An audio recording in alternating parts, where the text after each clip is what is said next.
నాదేవతకి ఈ జన్మంతా రుణపడి ఉంటాను.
మిస్టర్ రాజా,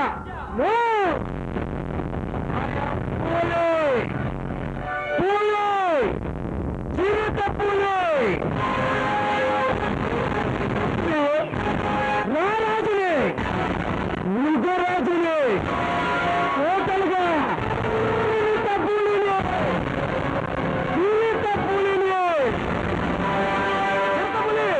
ఇందులో తీసుకురాబోతున్నా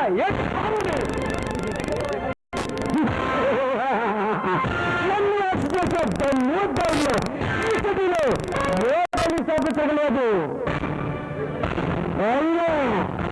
అయినా నేను చేసిన నేరమేమిటి? యువకుడి కాలు చంపేవని నాకింటి నిండిపోతాను నిన్ను. అది హస్తలు కాదు, వాళ్ళు చేసిన నేరాలకి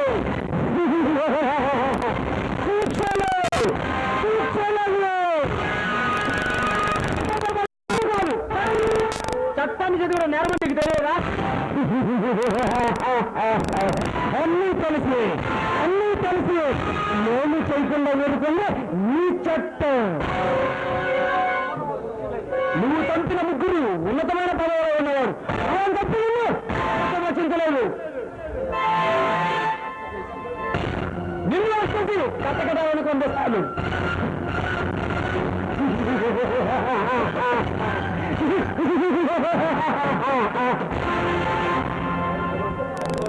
మిస్టర్ బాలు, అనవసరంగా ప్రకటనలు పలికి అవమానానికి గురి కాకు. సాక్ష్యాలు లేవు, సాక్ష్యాలతో వస్తే లొంగిపోతా. నేను నడుస్తుంది ఎవరిని? ఓన్లీ ఆఫీసర్లే ముందు వాళ్ళు కొట్టి లేని వాడి ఆకలి తీరుస్తున్నారు. అది ఈ చట్టం దృష్టిలో నేరమా? రాజా, నీ తల్లి చంపినవాడిని అతమాత్రం విగా మారవని తెలుసు. అందుకే ఈ సందర్భంలో భాగంగా నేరస్తులు చంపుతున్నావు. వాళ్ళని చంపినా ఏ చట్టం రక్షించలేదు.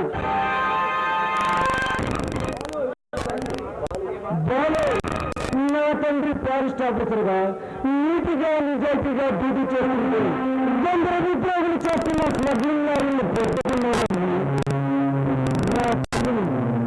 మనసుగా గాయపరిచి చివరికి నా తండ్రి చావుకి కారకులయ్యారు. వాళ్ళని ఎప్పటికైనా పట్టుకొని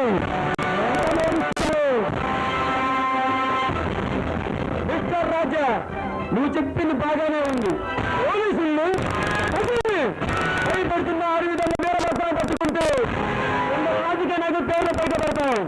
అందుకే ఒత్తిడి వేస్తూ పోలీసులు అరెస్టులు ఆఫ్ చేస్తున్నారు. చాలు, నువ్వు చెప్పింది కరెక్ట్. నీలాంటి న్యాయాన్ని రక్షించి న్యాయదేవతను ఆరాధించే రోజులు దగ్గర పడుతున్నాయి. మిస్టర్ రాజా, రెండుగా సలహిస్తున్నా, నీ నిర్ణయాన్ని మర్చుకో. వస్తా.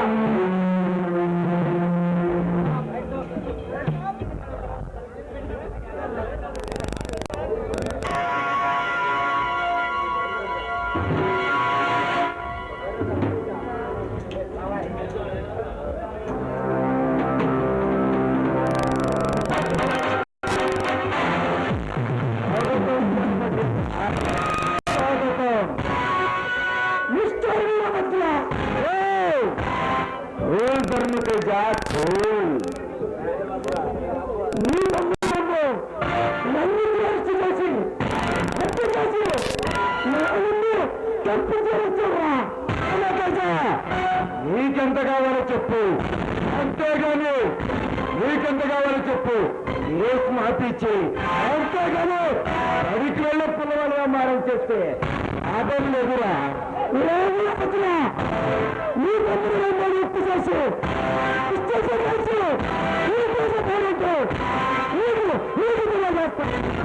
ధర్మతేజ,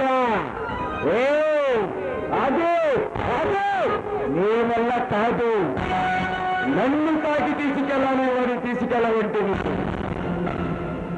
మిస్టర్ రాజా, నీకు కక్కుతుపడి ఆఫీసర్లు నీకు ఎందుగా ఉండబట్టారా? ఇలా ఎర్రబీగుతున్నావు. ఇక నీ ఆఫీస్ ఆగలను ఒక్కరికి వచ్చా. ఓ ధర్మతేజ, నేను కనసాగి చెప్పు, నేను తాకి పట్టు ఎన్కౌంటర్ చేస్తావు.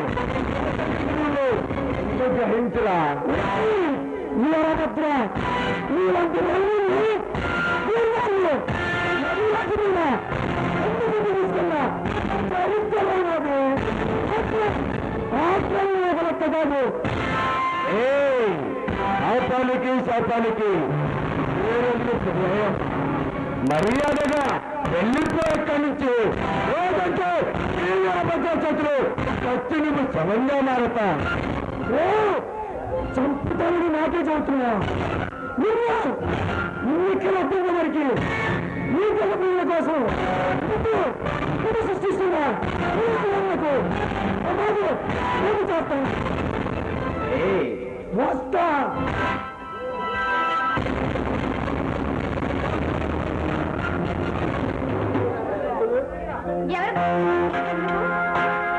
చెప్పమని నేను నా కోసమేమని చిన్న డౌట్.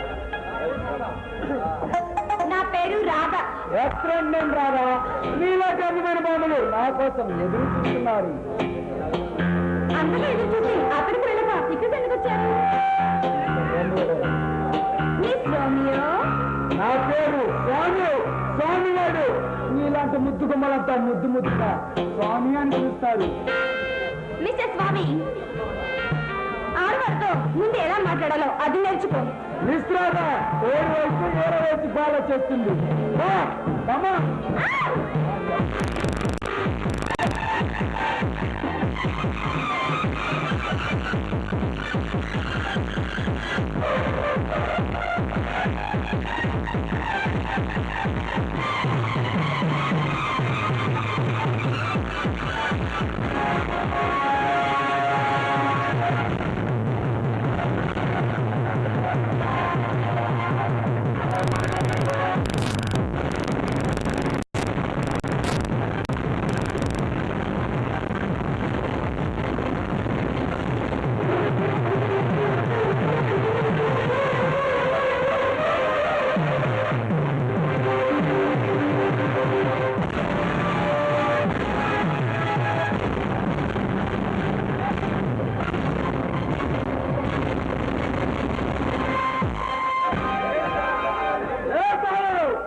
బుద్ధిరాదు. నీలాంటి పేరుని నా చరిత్రలో చాలా మందిని చూశాను. వచ్చి వస్తా.